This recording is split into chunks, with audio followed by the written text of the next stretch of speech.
Salut tout le monde, bienvenue pour cette nouvelle vidéo sur les cryptos. On débute avec l'analyse sur le Bitcoin. On est en format hebdo, on a juste rajouté Ishimoku. Ici, ce qui est intéressant, c'est vraiment le Kumo. Donc le nuage qu'on a ici, on est en train de tenter de traverser en format hebdo. Alors bien sûr, il faut attendre la clôture hebdo pour savoir si on va l'avoir traversé ou pas. Mais dans un sens comme dans l'autre, ça pourrait donner vraiment un signal pour la poursuite. Si on a traversé à la baisse, bah, forcément c'est plutôt un signal baissier. Si on a rebondi, qu'on a traversé à la hausse, bah, peut-être que les acheteurs seraient revenus dans le marché et qu'on reprendrait vraiment bah, un chemin dans une tendance haussière de fond après cette phase de correction. Si on regarde vraiment les mouvements qu'on a eus, hein, là on a eu une énorme phase de hausse. Ensuite on a eu cette correction baissière. Ça n'empêche pas que la tendance est plutôt haussière.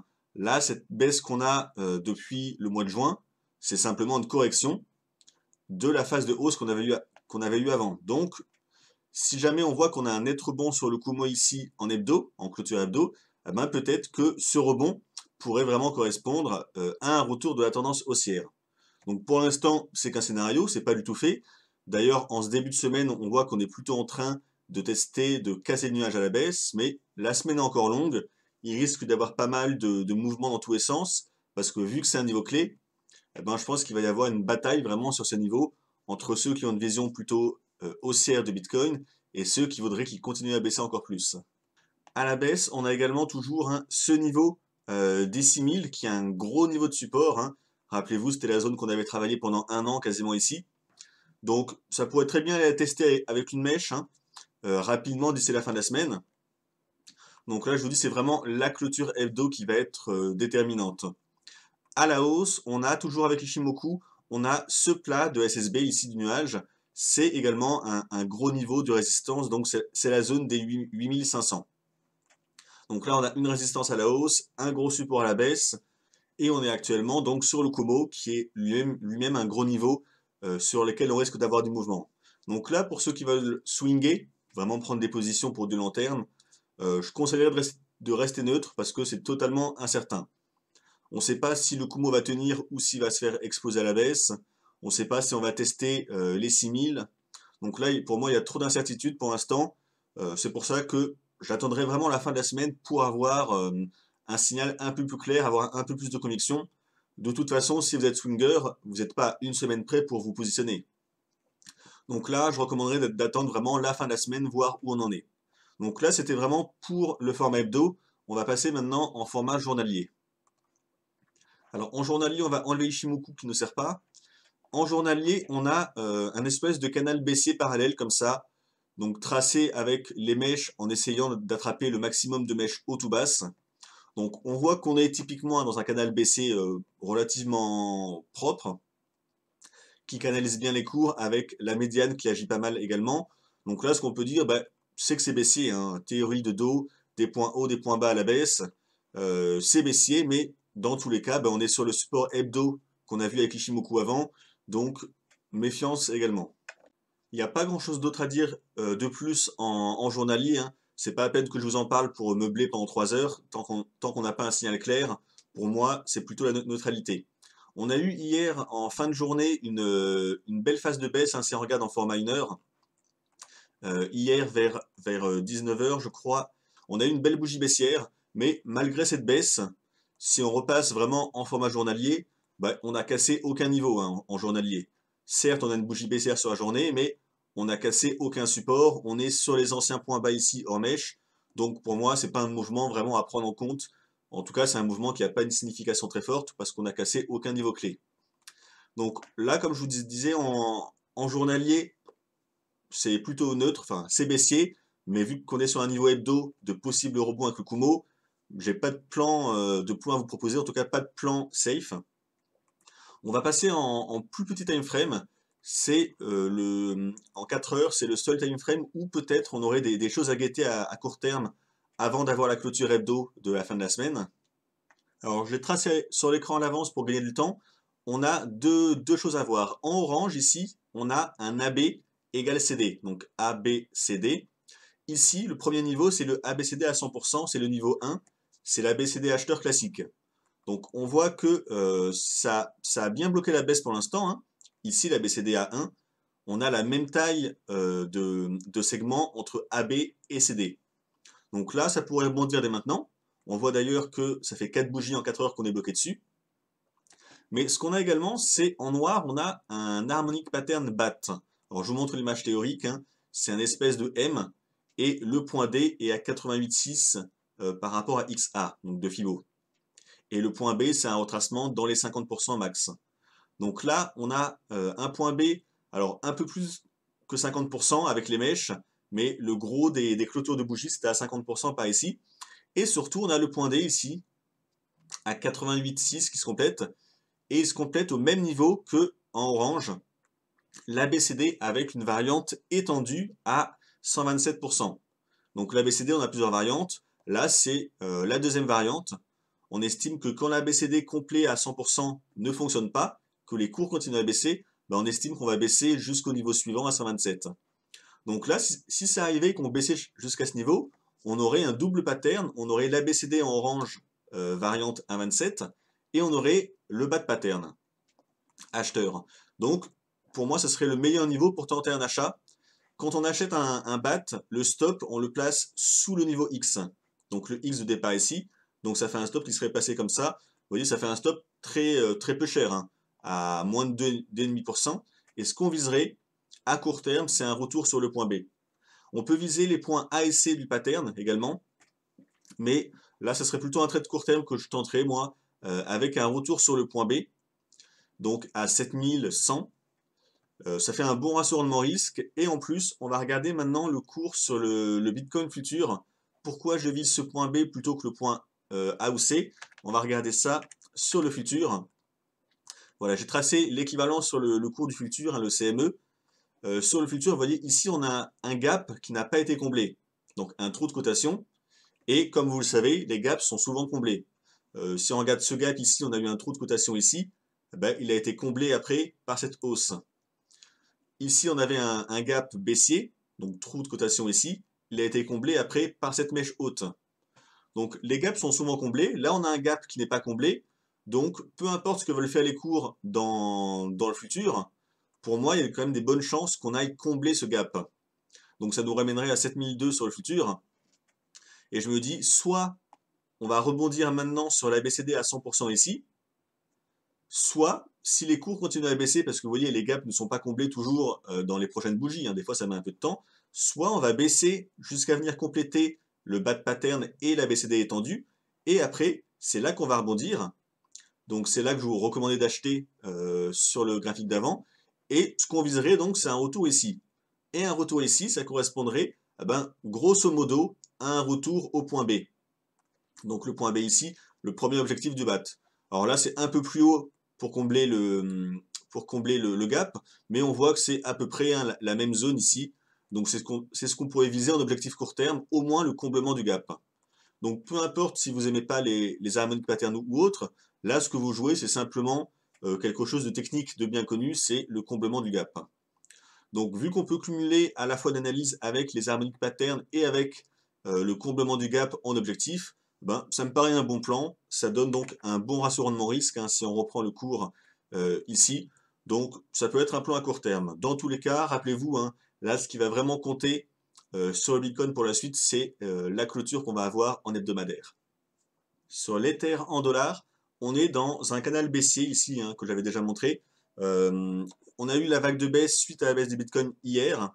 Alors là, si on regarde un peu les prochains niveaux intéressants, d'une part, il y aurait, si on reteste le bas du canal ici, on va regarder les niveaux à l'horizontale. À l'horizontale, là, on a un petit niveau. Donc, je vais zoomer un peu. Point haut ici, la congestion. Là, ça a bloqué la hausse quelque temps. Ensuite, on a fait un throwback dessus ici et là. Donc, on voit que c'est un niveau assez pris en compte. Là, on n'en est pas loin. Et en plus, ça serait le bas du canal. Donc, c'est intéressant. C'est le niveau des 125. Ensuite, si on continue pour voir un peu les autres niveaux, là, on aurait point bas, point bas, point bas. Donc, le niveau descend. Et ensuite, hein, toujours pour finir, on aurait le point bas extrême ici qui nous ramènerait vers les 80. Donc là, c'est les prochains niveaux de support qu'on a. Donc pour moi, le but pour avoir les meilleures entrées, en tout cas pour tenter d'avoir les meilleures entrées possibles, c'est de cumuler à la fois ce canal baissier parallèle avec ces niveaux. Donc là, on voit qu'on n'est pas très loin du prochain niveau. Donc ça peut être un niveau à guetter, hein, le niveau des 125, avec en plus le bas du canal. Alors, il faut que ça arrive vite, parce que si ça latéralise comme ça et qu'on teste les 125 dans 2 semaines ici, bah, on ne sera pas sur le bas du canal. Donc là, ça devient moins intéressant. Mais en termes de timing, si on les teste d'ici la fin de la semaine, grosso modo, on serait sur un double niveau de support. Si on regarde un peu les indicateurs, j'ai mis un RSI tout simple. On voit qu'on a testé ici la zone de survente, ça rebondit. Là, on est en train de retester la survente. Pour l'instant, il y a une divergence haussière qui est en cours, ici. Donc divergence, hein, je rappelle, un nouveau point bas plus bas que le précédent, et l'indicateur, lui, a fait un point bas qui est plus haut que le précédent. Mais ce n'est pas encore acté, parce que là, on est dans la phase baissière. Si ça continue à baisser ici et que l'indicateur continue à baisser, bah peut-être qu'il va faire un point bas plus bas que le précédent. Dans ce cas-là, il n'y aura pas de divergence haussière. Pour l'instant, il y est, mais on ne sait pas encore si on a fait le point bas. Donc, à surveiller. Si jamais, dans les prochains jours, on voyait que la divergence était actée, et que là, ça commençait à rebondir un peu, et donc on avait bien fait le point bas ici, et qu'on avait bien la divergence, c'est pas suffisant pour acheter d'avoir fait une divergence. Il faut cumuler ça en général à un signal chartiste. Donc dans l'idéal, le plan que j'aimerais, c'est qu'on teste déjà d'une part le bas de l'oblique avec le niveau des 125, qu'on ait toujours dans le même temps la divergence haussière qui soit en cours, et à ce moment-là, ce que je guetterai, c'est, je passerai en format 8 heures, et je tracerai quelque chose comme ça. Je prendrai les points hauts ici, dans l'autre sens, le point bas ici, que j'alignerai avec le point bas qu'on aurait fait ici quand on va tester l'oblique. Et vous voyez, ça nous ferait une espèce de biseau au final. Et un biseau, c'est une figure de changement de tendance. Ça veut dire que si jamais c'est arrivé, eh ben, il y aurait des chances qu'on rebondisse et qu'on sorte du biseau à la hausse. Alors pour l'instant, c'est hypothétique, hein, mais voilà, c'est ce qui a guetté. Test T125 avec un rebond. Et s'il y a un rebond et qu'on casse l'oblique haute du biseau ici, là, c'est un gros signal d'achat. Parce qu'on aurait une divergence haussière, on aurait testé le support ici, on aurait un rebond. Alors, on peut acheter agressivement sur le niveau des 125 pour tenter de jouer le double support. Ça peut se défendre, mais n'oubliez pas que la tendance est quand même très baissière. Donc, c'est toujours un peu gênant, en tout cas à mon sens au niveau du risque, de jouer purement contre tendance de façon agressive.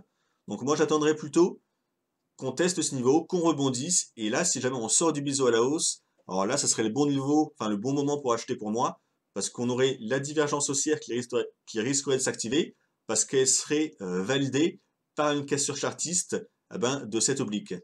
Et c'est là qu'on aurait un bon ratio rendement-risque, hein. Si ça arrive, on achète, on met un stop un peu en dessous, et ce qu'on vise, hein, c'est un retour sur les points hauts ici, ou un retour sur le haut du canal baissier. Donc voilà, à suivre dans les prochains jours.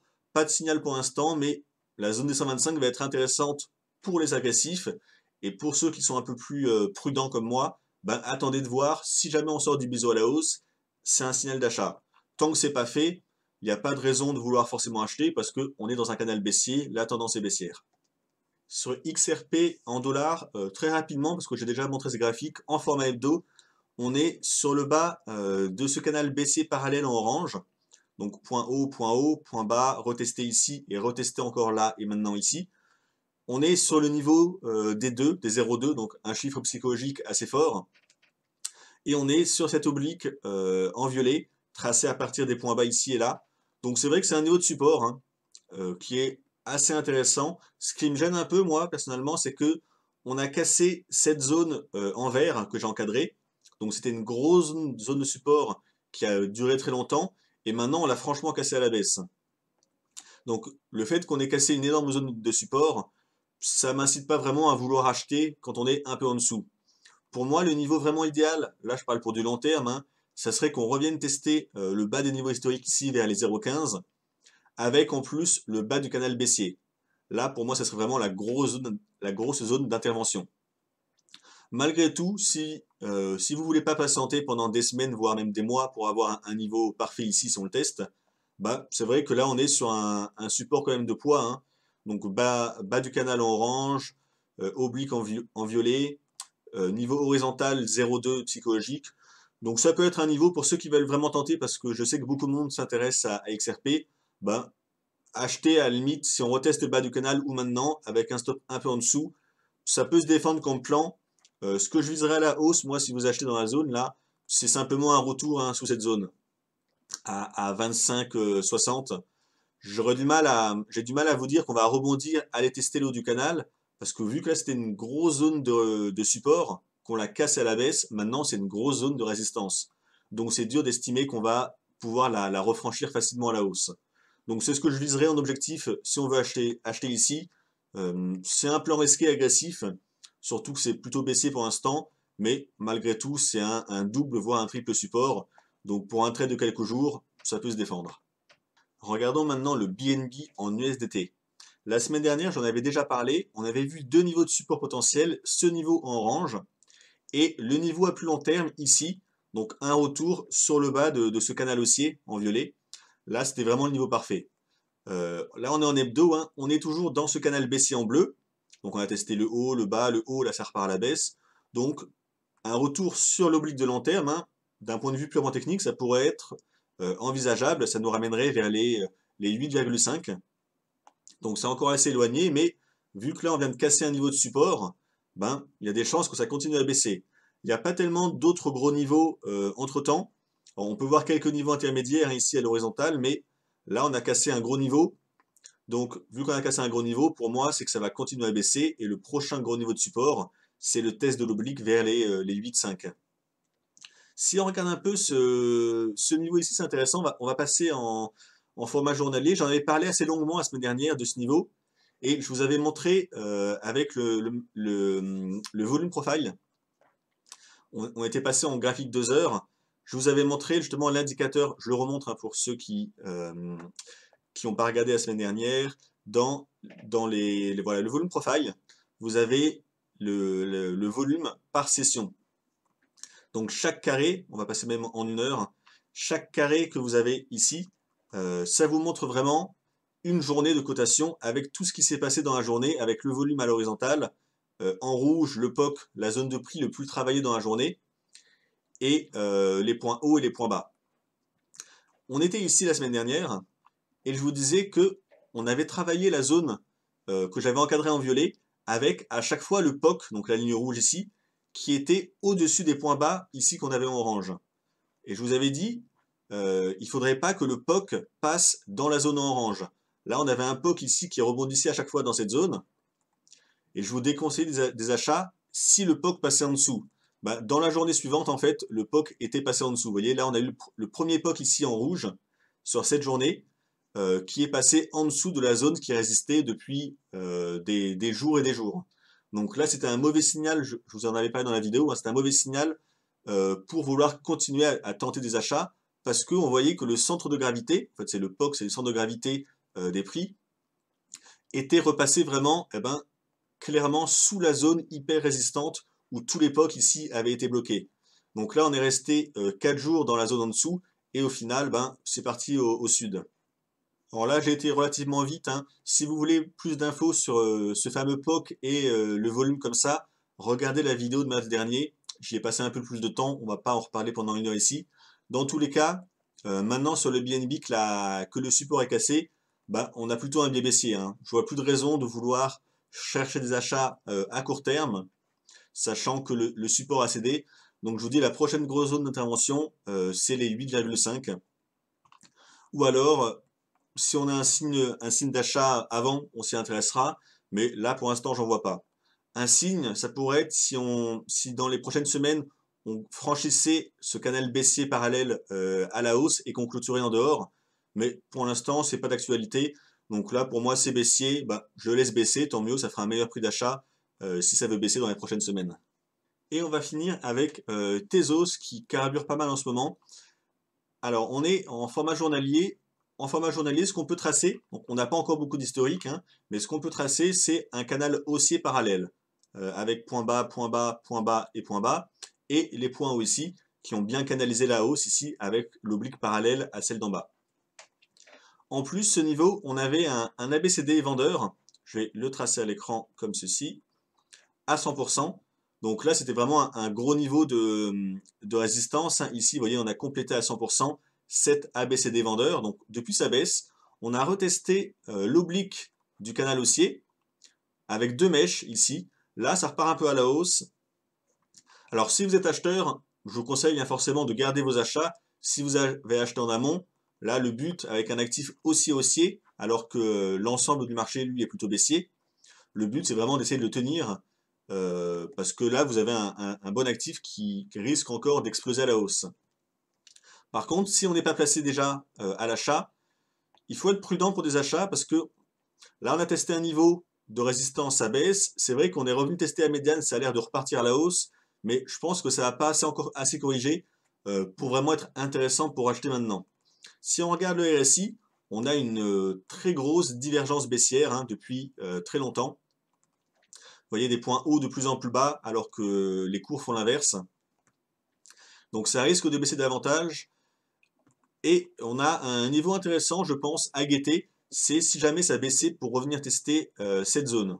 Si on pouvait venir tester le bas du canal ici, avec le niveau horizontal des anciens points hauts ici et là, donc c'est la zone des 1,43, bah pour moi, ce serait une bonne zone pour vouloir se placer à l'achat.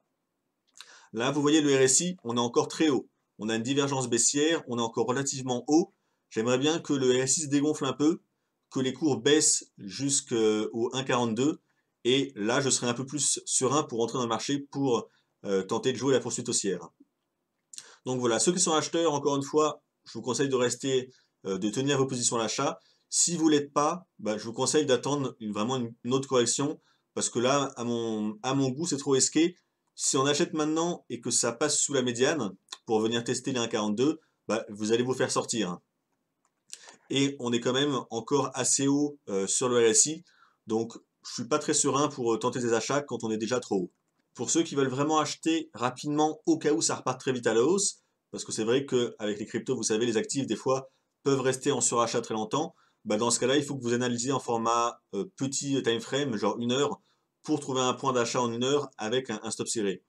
On va pas le faire là parce que le temps que je publie la vidéo, vu que c'est une vidéo hebdo, ça sera plus d'actualité. Mais voilà, si vous voulez vous placer à court terme, ben regardez le graphique en court terme. Si on rajoute Ichimoku pour voir, Ichimoku, vous voyez, la Tenkan en rouge et la Kijun en bleu sont très éloignées l'une de l'autre. Quand c'est comme ça, en général, ça tient jamais trop longtemps. En fait, c'est un peu l'équivalent des surachats sur les indicateurs. Avec Ichimoku, quand les deux lignes comme ça sont vraiment très éloignées l'une de l'autre, c'est qu'on est en surachat et souvent il faut que les cours corrigent. S'ils corrigent, ben, on voit qu'on a la Kijun ici qui nous donnerait à peu près le même niveau que celui qu'on guettait à 1,42. Là, elle est à 1,45, mais si ça baisse, elle va baisser également. Et donc, ça nous redonnerait vraiment la même zone que celle qu'on a vue avec une analyse chartiste un peu plus standard avant. Donc, ça serait la zone des 1,42 pour passer acheteur.